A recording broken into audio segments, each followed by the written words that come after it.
ಅಲ್ಲದೆ ರಾಜ್ಯದ ಎಲ್ಲ ನೀರಾವರಿ ಗೇಟ್ಗಳನ್ನ 50 ವರ್ಷ ಯಾವ್ದಾದ್ರು ತುಂಬಿದೆ ಅದನ್ನೆಲ್ಲ ಟೆಕ್ನಿಕಲ್ ಆಗಿ ನಾವು ಸ್ಟಡಿ ಮಾಡ್ತಾ ಇದ್ದೇವೆ. ಎಲ್ಲೆಲ್ಲಿ ವರದಿ ಬರ್ತದೋ ಅದನ್ನೆಲ್ಲ ನಾವು ಬದಲಾವಣೆ ಮಾಡಲಿಕ್ಕೆ ತೀರ್ಮಾನವನ್ನ ಮಾಡಿದ್ದೇವೆ. ಸೊ ಈಗಾಗಲೇ 33 ಗೇಟ್ ಕೂಡ ಮಾಡಿದ್ರು. ನಮ್ಮ ಸರ್ಕಾರದ ಮೊದಲನೇ ಕರ್ತವ್ಯ ರೈತರನ್ನ ಬದುಕಿಸ್ಬೇಕು. ಆ ತುಂಗಭದ್ರಾ ಸಮಸ್ಯೆ ಬಹಳ ದಿನದಿಂದ ನಿಂತಿದೆ. 31 TMC ನೀರು ಹೂಳು ಒಳಗಡೆ ತುಂಬಿದೆ. ಅದನ್ನ ಗೌರವಾನ್ವಿತ ಮುಖ್ಯಮಂತ್ರಿಗಳು ಆಂಧ್ರ ಪ್ರದೇಶದವ್ರ ಹತ್ರ ಕೂಡ ನಾನು ಚರ್ಚೆ ಮಾಡಿ ಖಾಸಗಿಯಾಗಿ, ಆಮೇಲೆ ಕೇಂದ್ರ ಮಂತ್ರಿಗಳ ಹತ್ರ ಚರ್ಚೆ ಮಾಡಿ, ಸೊ ಮೊದಲನೇ ಬಾರಿಗೆ ನಮ್ಮ ಕರ್ನಾಟಕ ರಾಜ್ಯದಲ್ಲಿ ನೀರಾವರಿ ಸಮಸ್ಯೆಗೋಸ್ಕರ 3 ಮುಖ್ಯಮಂತ್ರಿಗಳು ಒಟ್ಟಿಗೆ ಸೇರಿ ಕೇಂದ್ರ ಸಚಿವರಾದಂಥ CR ಪಾಟೀಲ್ ಅವರ ಅಧ್ಯಕ್ಷತೆಯಲ್ಲಿ ಒಂದು ಸಭೆಯನ್ನು ಕೂಡ ನಾವು ನಡೆಸಿ ಬಹಳ ದೊಡ್ಡ ಐತಿಹಾಸಿಕವಾದಂತ ತೀರ್ಮಾನವನ್ನು ತೆಗೆದುಕೊಂಡಿದ್ದೇವೆ. ಏನು ಆ ನೀರೆಲ್ಲ ಅವ್ರಿಗೆ ಹೋಗ್ತಾ ಇತ್ತು, ಆಂಧ್ರ ಪ್ರದೇಶ ಹೋಗ್ತಾ ಇತ್ತು, ಅದು ಕೂಡ ಅವ್ರಿಗೆ ಮನವೊಲಿಸಿ ತೆಲಂಗಾಣ ಮುಖ್ಯಮಂತ್ರಿಗಳು, ಆಂಧ್ರ ಮುಖ್ಯಮಂತ್ರಿಗಳು ಮತ್ತು ನಾನು CRS ಪಾಟೀಲ್ ಅವರು ಒಪ್ಪಂದಕ್ಕೆ ಬಂದಿದ್ದೇವೆ.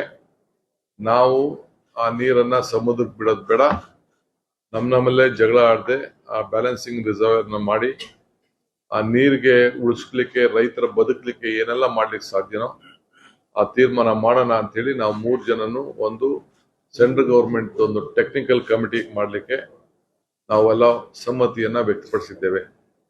ಸೊ ಅವರು 100 ದಿನದಲ್ಲೇ 3 ತಿಂಗಳ ಒಳಗಡೆ ಅವರ ಟೀಮ್ 3 ಜನ ಆಫೀಸರ್ಸು, ನಮ್ಮಿಂದ ಒಬ್ರು, ತೆಲಂಗಾಣದಿಂದ ಒಬ್ರು, ಆಂಧ್ರ ಪ್ರದೇಶದಿಂದ 3 ಜನ ಸೇರಿ ಆ ಸೆಂಟ್ರಲ್ ಗವರ್ಮೆಂಟ್ ಆಫೀಸರ್ ಸೇರಿ ಒಂದು ಸಮಿತಿಯನ್ನ ಮಾಡಿ, ಟೆಕ್ನಿಕಲ್ ಕಮಿಟಿ ಮಾಡಿ ಅವ್ರು ರಿಪೋರ್ಟ್ ಕೊಡ್ತಾರೆ. ಅದಾದ ಮೇಲೆ ನಾವು ಏನ್ ಮಾಡಬೇಕು ಅಂತ ನಾವು ತೀರ್ಮಾನವನ್ನ ಮಾಡ್ತೇವೆ. ಒಟ್ಟು 3 ಜನನು ಕೂಡ ಆ ಬ್ಯಾಲೆನ್ಸಿಂಗ್ ರಿಸರ್ವ್ ಮಾಡೋದು ಬಹಳ ಅವಶ್ಯಕತೆ ಅನ್ನೋದನ್ನ ಒಪ್ಪಂದಕ್ಕೆ ನಾವು ಬಂದಿದ್ದೇವೆ. ಈ ಮಧ್ಯದಲ್ಲಿ ಕೃಷ್ಣ, ಕಾವೇರಿ, ಗೋದಾವರಿ ಜೋಡಣೆ ವಿಚಾರದಲ್ಲಿ ಕೂಡ ನಾವು ಒಪ್ಪಂದವನ್ನ ಮಾಡ್ಕೊಂಡಿದ್ದೇವೆ. ಕೇಂದ್ರ ಸರ್ಕಾರಕ್ಕೆ ಸಮ್ಮತಿಯನ್ನ ವ್ಯಕ್ತಪಡಿಸಿದ್ದೇವೆ. ಅವರು ನ್ಯಾಷನಲ್ ಪ್ರಾಜೆಕ್ಟ್ ಆಗಿ ಘೋಷಣೆ ಮಾಡ್ತೀವಿ ಅಂತ ಒಪ್ಕೊಂಡಿದ್ದಾರೆ. ಸುಮಾರು 1 ಲಕ್ಷ ಕೋಟಿ ರೂಪಾಯಿ ಪ್ರಾಜೆಕ್ಟ್ ಅನ್ನ ಮಾಡಲಿಕ್ಕೆ ನಾವು ಸಮ್ಮತಿಯನ್ನ ಕೊಟ್ಟಿದ್ದೇವೆ. ಸೊ 10% ನಮ್ದು, 90% ಅವ್ರು ಆಗ್ತಾರೆ. ಸೊ ಅದು ಬಹಳ ಒಂದು ಇಡೀ ನಮ್ಮ 3 ರಾಜ್ಯಗಳಿಗೂ ಬಹಳ ಅನುಕೂಲ ಆಗ್ತದೆ. ಸೇರಿ ಪ್ರತಿ ವಿಧಾನಸಭಾ ಕ್ಷೇತ್ರಕ್ಕೆ ನಗರಗಳಲ್ಲಿ ಬಿಟ್ಟು, ನಗರಕ್ಕೆ ಪ್ರತ್ಯೇಕವಾಗಿ ನಾನು ಮಾತಾಡ್ತೇನೆ, ಎಲ್ಲರೂ ಕೂಡ 1 ಕೋಟಿ ರೂಪಾಯಿ ಕುಡಿಯೋ ನೀರಿಗೆ ನಮ್ಮ ಏನು ಒಂದು ಅವಕಾಶಗಳಿದೆ, ಆ ಗೈಡ್ಲೈನ್ಸ್ ಇದೆ, ಆ ಗೈಡ್ಲೈನ್ಸ್ ಅಡಿಯಲ್ಲೇ ಕುಡಿಯೋ ನೀರಿಗೆ 1 ಕೋಟಿ ರೂಪಾಯಿವರೆಗೂ ಅವರು ಪ್ಲಾನ್ ಆಫ್ ಆಕ್ಷನ್ ಮಾಡಿ ಆ ಸಮಿತಿ ಸಭೆಯನ್ನ ನಡೆಸಿ ಅವರು ಕೊಡ್ಲಿಕ್ಕೆ ನಾವು ಅವ್ರಿಗೆಲ್ಲ ಒಪ್ಪಂದವನ್ನ ವ್ಯಕ್ತಪಡಿಸಿದ್ದೇವೆ. ಸೊ ಇದು ಕೇಂದ್ರ ಸರ್ಕಾರ ಏನ್ ಕೊಡ್ತದೋ ಬಿಡ್ತದೋ ಆಮೇಲೆ ನಾವು ನೋಡ್ತೇವೆ.